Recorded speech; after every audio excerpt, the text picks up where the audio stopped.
Assalamualaikum warahmatullahi wabarakatuh. Perkenalkan, nama saya Naila Nurhazik Hakim dengan NIM 231091111200026.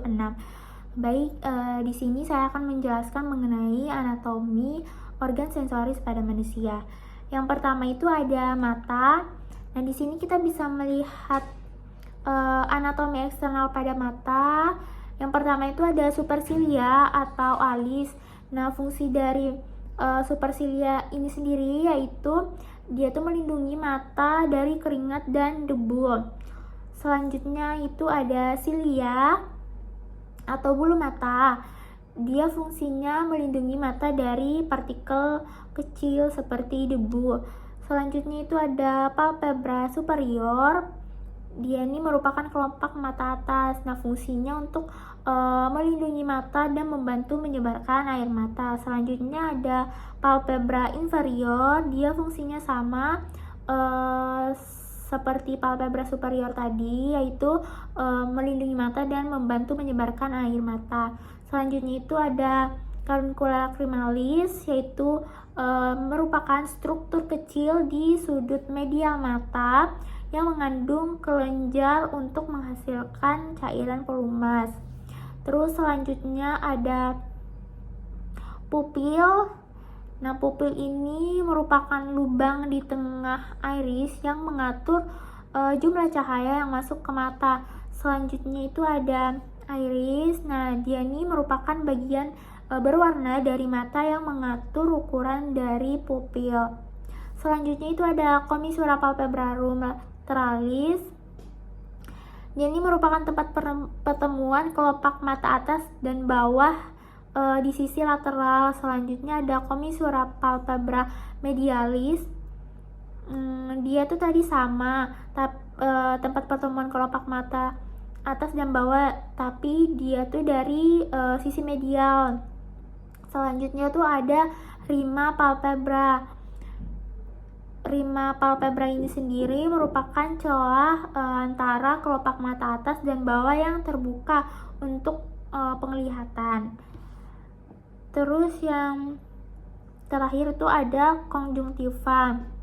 Nah, konjungtiva ini merupakan membran yang melapisi sklera dan bagian dalam kelopak mata.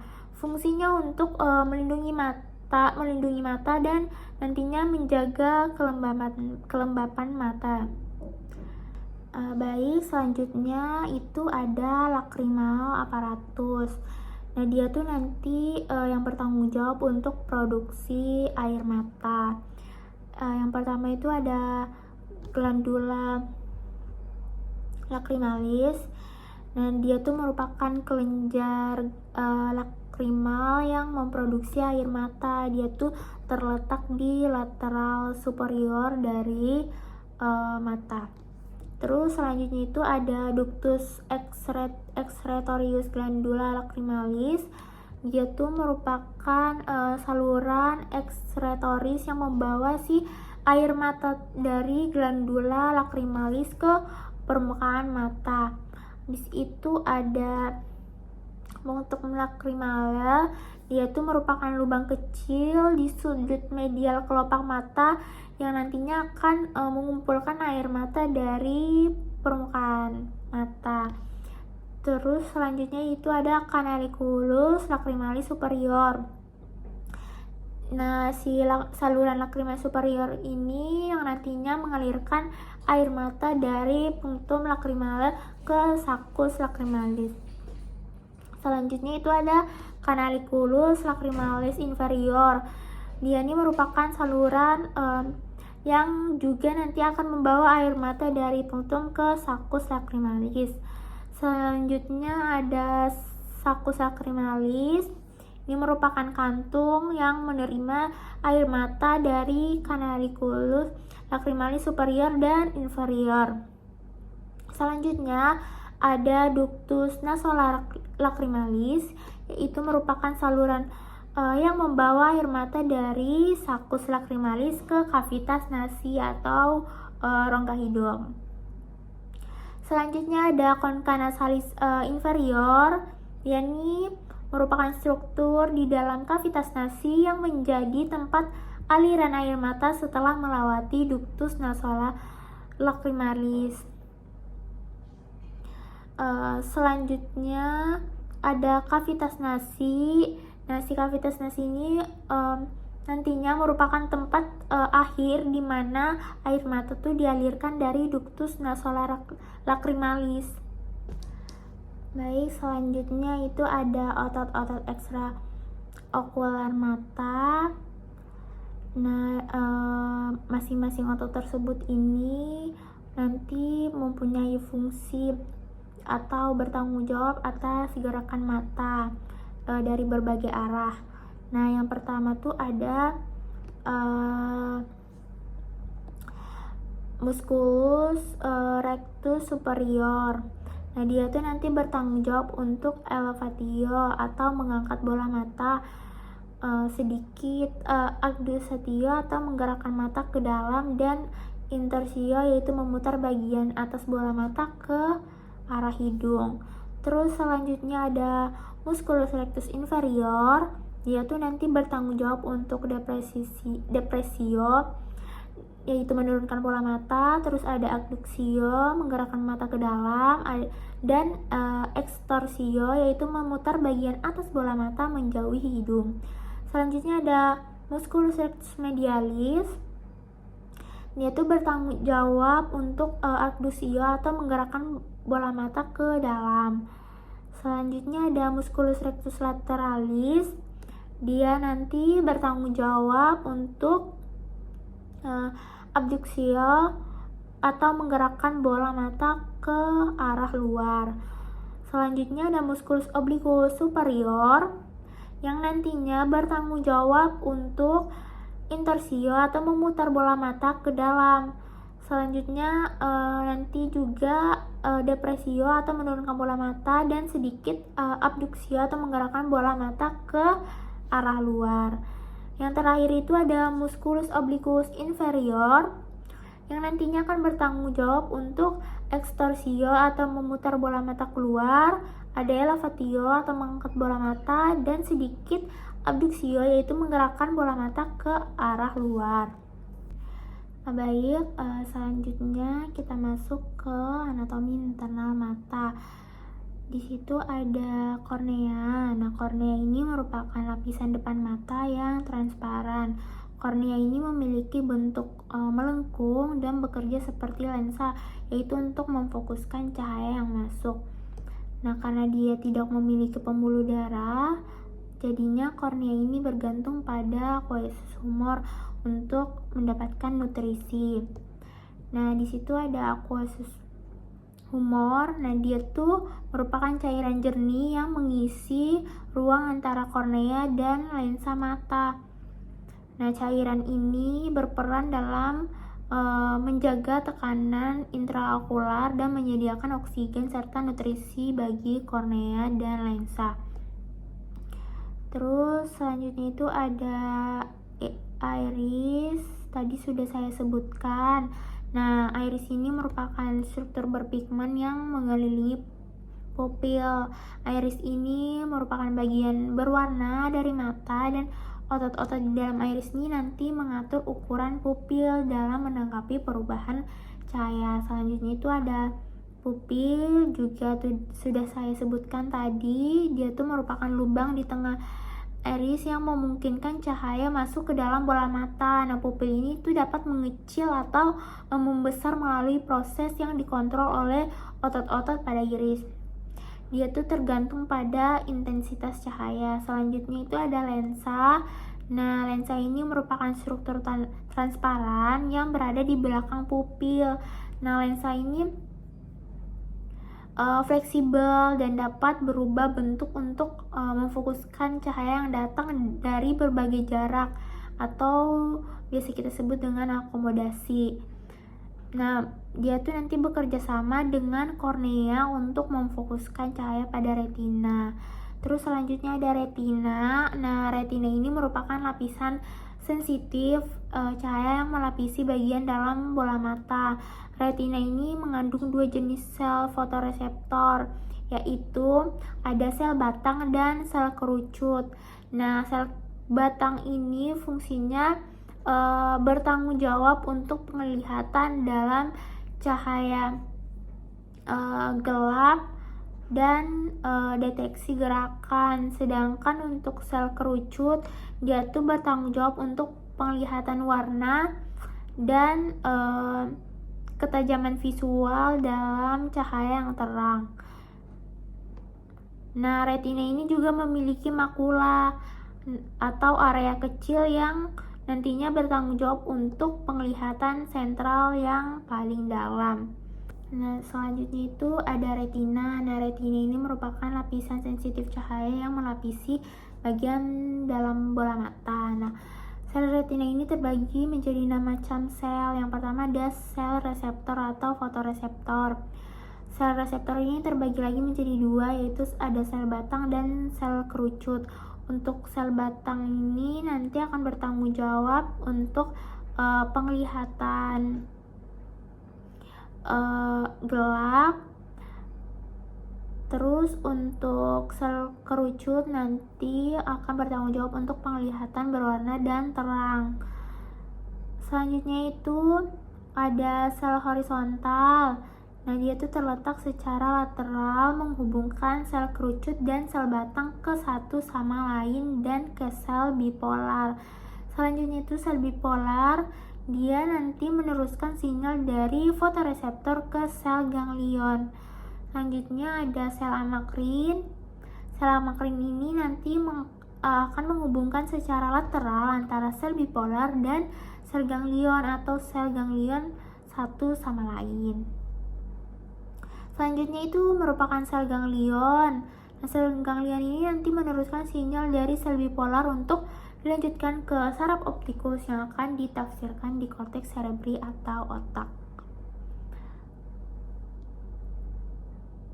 Terus yang terakhir itu ada sel interflexiform, yaitu nanti menyampaikan sinyal dari lapisan flexiform dalam ke lapisan flexiform luar.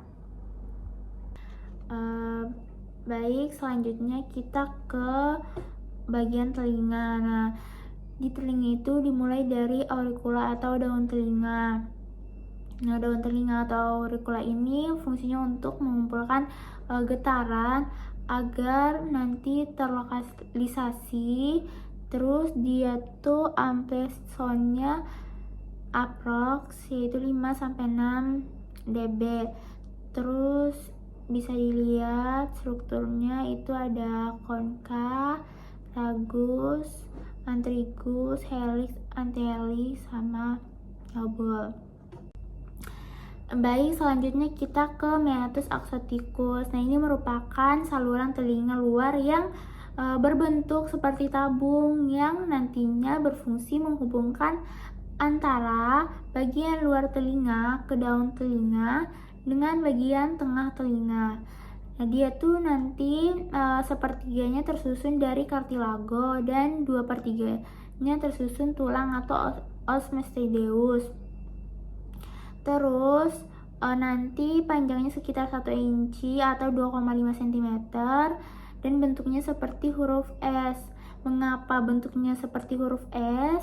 Karena nanti dia akan berfungsi melindungi membran timpani dari benturan secara langsung. Makanya bentuknya tadi berbentuk huruf S. Terus kita ke bagian telinga tengah. Di situ ada aditus. Nah, aditus itu merupakan pintu masuk dari rongga telinga tengah. Selanjutnya ada antrum. Nah, antrum ini merupakan rongga udara yang terletak di os mastoideus. Selanjutnya ada sel-sel mastoideus. Ini merupakan rongga-rongga kecil di dalam tulang mastoideus yang nantinya berhubungan dengan antrum lateral mastoideus. Terus selanjutnya itu ada tuba eustasia. Nah, tuba eustasia ini merupakan saluran yang menghubungkan telinga tengah dengan rongga hidung. Fungsinya untuk menyeimbangkan tekanan udara pada kedua sisi membran timpani. Terus Selanjutnya ada batas-batas telinga tengah pada bagian lateral, nanti berbatasan dengan membran timpani. Kemudian di bagian medial nanti berbatasan dengan telinga bagian dalam, khususnya dengan oval window, dan di superiornya nanti berbatasan dengan telinga tengah, tulang tengkorak, dan kemudian di bagian inferiornya nanti berbatasan dengan rongga nasofaring melalui tuba eustacia. Kemudian di bagian anteriornya nanti akan berbatasan dengan arteri karotis interna. Selanjutnya di bagian posterior nanti akan berbatasan dengan sel-sel mastoideus. Terus batas-batasnya bisa kita lihat lagi di sini. Nah, ada media, anterior, lateral, dan lain sebagainya. Selanjutnya ada osmastoideus. Ini merupakan tonjolan tulang pada tulang belakang daun telinga. Nah, tulang ini merupakan tulang terkeras ya di tubuh, karena dia nanti akan melindungi koklea dan sistem vestibular osmastoideus. Dia juga berfungsi untuk memberikan dukungan pada telinga luar dan dinding belakang telinga tengah osmastoideus. Ini dia juga mengandung rongga udara yang dapat menjadi tempat penyimpanan infeksi. Baik, selanjutnya itu ada antromastoideus. Nah, antromastoideus ini merupakan ruang berisi udara di tulang atau osmastoideus di belakang telinga. Nah, tulang ini nanti terhubung dengan telinga tengah dan berfungsi sebagai ventilasi dan drainase. Nah, selanjutnya ada osikula auditori. Nah, dia ini merupakan rangkaian osikula malleus, incus, dan stapes. Nah, yang pertama itu malleus. Nah, malleus ini nanti berhubungan dengan membran timpani atau TM pada bagian umbo. Terus ada incus. Nah, incus ini nanti berfungsi sebagai penghubung dengan malleus dengan stapes. Terus selanjutnya stapes, yaitu tulang terkecil pada tubuh yang nanti kemudian plate-nya masuk ke oval window ke bagian medial dan memungkinkan getaran cairan koklea dan berfungsi untuk memperkuat atau memfokuskan getaran pada membran timpani ke daerah yang lebih kecil. Baik, selanjutnya kita ke telinga bagian dalam. Nah, di telinga bagian dalam itu ada beberapa struktur. Yang pertama itu ada koklea. Nah, koklea ini merupakan struktur spiral berisi cairan yang mengandung sel-sel rambut sensorik yang nantinya berfungsi untuk mengubah getaran suara menjadi sinyal listrik. Nah, koklea ini terdiri dari 3 ruang, yaitu yang pertama ada skala vestibuli, terus ada skala media, dan skala timpani. Selanjutnya ada sel rambut. Nah, sel rambut ini tuh terletak di dalam organ korti di koklea. Nah, sel-sel ini nantinya bertanggung jawab untuk mentransduksi gelombang suara menjadi impuls saraf yang dibawa ke otak melalui saraf koklea. Baik, selanjutnya itu ada vestibular system. Nah, vestibular system ini merupakan bagian dari telinga dalam yang nantinya berfungsi mengontrol keseimbangan. Nah, sistem ini terdiri dari utricle, saculus, dan saluran setengah lingkaran yang nantinya akan mendeteksi gerakan kepala dan posisi tubuh. Baik, sebelum itu saya akan menjelaskan transmisi pendengaran. Nah, yang pertama itu gelombang bunyi di udara tuh menggetarkan membran timpani. Terus nanti energi gelombang bunyi itu ditransfer ke tulang di telinga tengah sehingga mengalami vibrasi. Terus vibrasi ini nanti ditransmisikan melalui oval window yang diteruskan ke cairan dalam ductus vestibular dan menghasilkan gelombang cairan dalam koklea. Terus nanti gelombang cairan ini akan mendorong si membran fleksibel ductus cochlearis. Nah, gelombang bunyi ini nanti ditransmisikan menuju ke ductus timpani dan menghilang kembali ke udara oleh gerakan oval window. Nah, nantinya deformasi ductus cochlearis ini menyebabkan membran tektorial bergerak dan mengaktifkan stereosilia sel-sel rambut. Baik, selanjutnya kita ke hidung atau indera penciuman. Di sini kita akan membahas tentang anatomi eksternal hidung. Ada rangka hidung. Nah, ini terdiri dari tulang rawan yang membentuk struktur luar hidung. Kemudian ada hidung bagian luar atau nasal vestibularis bagian tengah dalam hidung yang dilapisi oleh kulit dan membentuk rambut halus untuk menyaring ventrikel. Terus selanjutnya ada lubang hidung atau nares. Nah, lubang hidung ini berfungsi untuk membuka saluran pernapasan ke dalam rongga hidung. Terus selanjutnya ada rongga hidung itu sendiri terdiri dua sisi, yaitu kanan dan kiri, yang dipisahkan oleh septum nasalis. Nah, ini dipisahkan oleh septum nasalisnya di dinding lateralnya yang mengandung struktur seperti konka atau turbin yang berfungsi untuk meningkatkan permukaan area untuk penciuman dan penyaringan udara. Terus selanjutnya ada rongga paranasalis atau sinus paranasalis. Nah, rongga udara pada sekitar hidung seperti sinus frontal maxillaris, ethmoid, dan sphenoid yang membantu dalam meresonansi suara dan mengurangi berat tengkorak. Terus selanjutnya ada sinus paranasalis.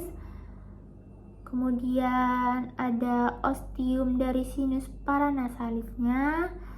Terus ada distribusinya olfaktori. Terus udah. Jadi bisa kita lihat anatomi hidung di bagian eksternal dan internalnya tadi. Kemudian di sini ada rongga hidung di dinding lateralnya itu membentuk seperti konka. Lalu ada sinus paranasalis. Lalu ada proses olfaktorius atau olfaksi atau penciuman.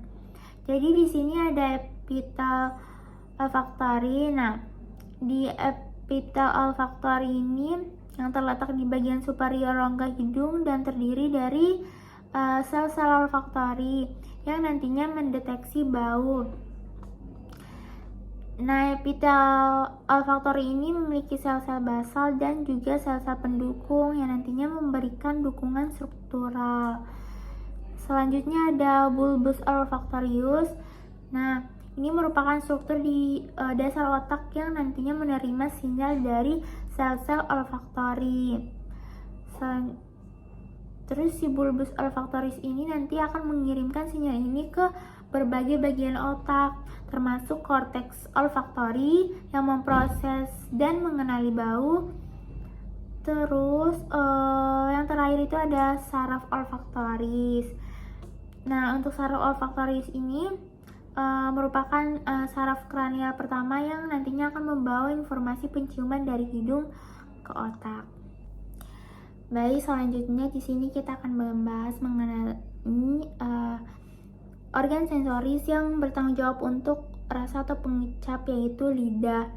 Nah, di lidah itu terdapat beberapa jenis papila, yaitu yang pertama ada papila fungiformis. Nah, papila fungiformis ini sendiri terletak di ujung tepi lidah. Nah, dia tuh mengandung sel-sel pengecap yang nantinya akan mendeteksi rasa manis dan asin. Terus selanjutnya ada papilla filiformis.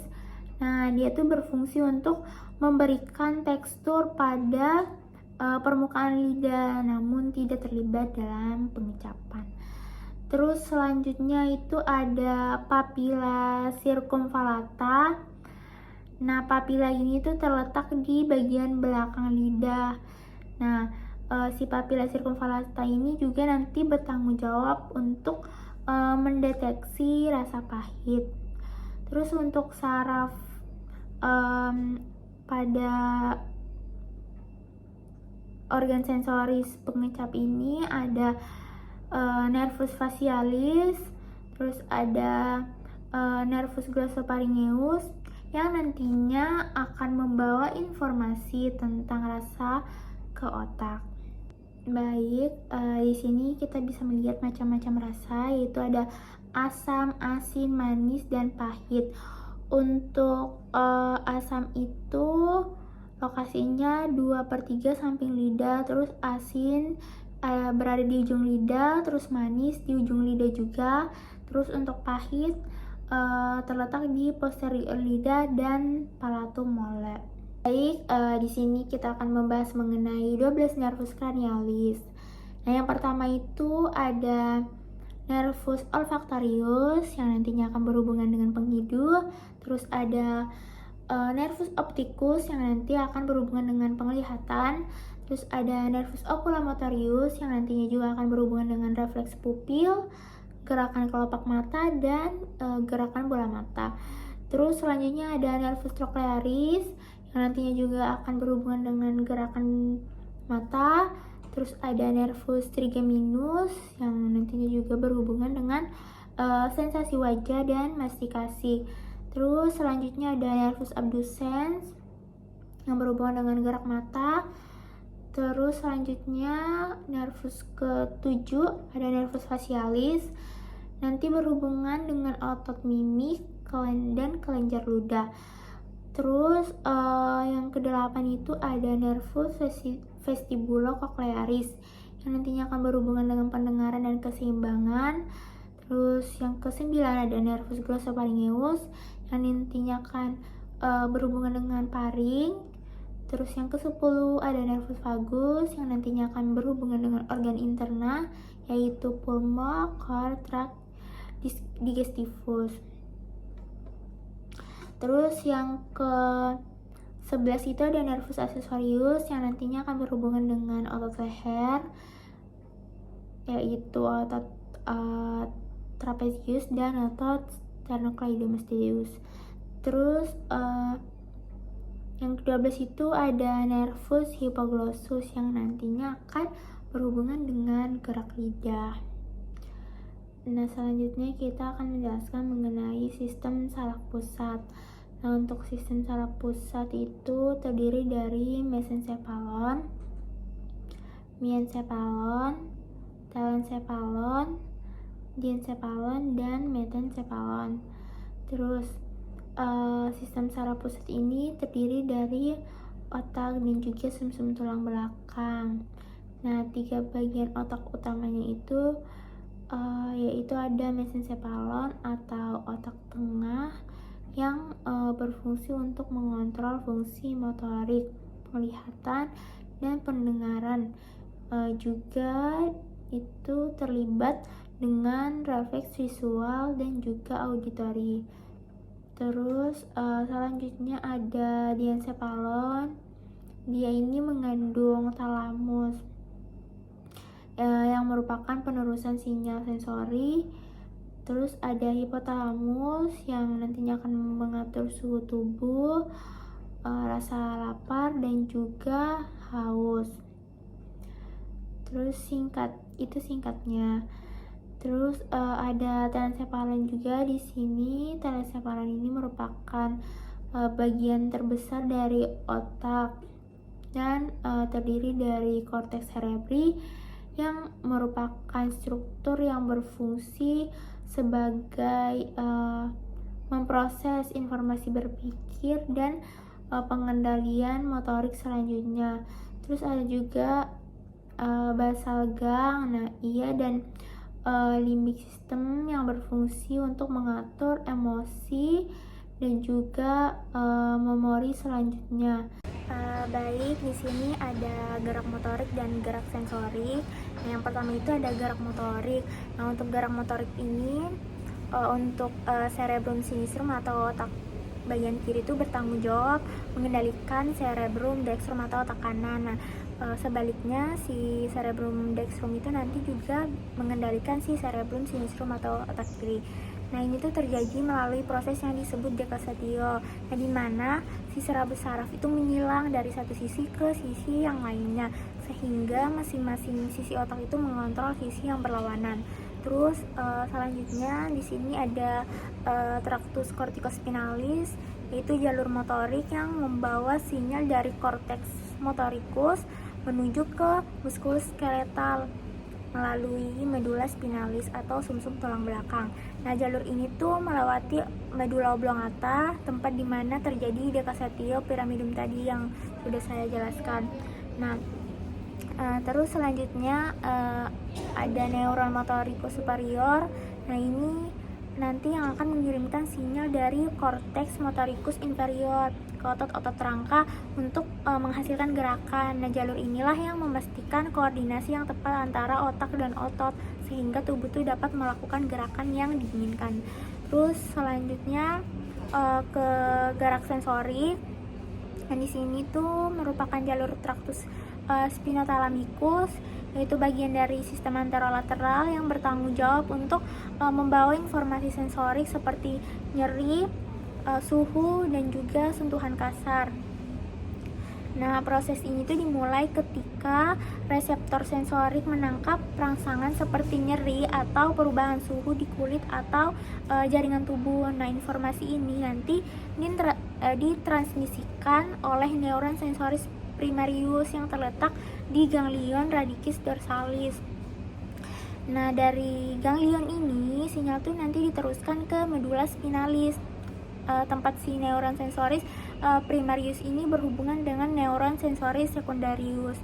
Terus di dalam medula spinalis sinyal tersebut mengalami dekosatio atau persilangan yang sudah saya jelaskan tadi.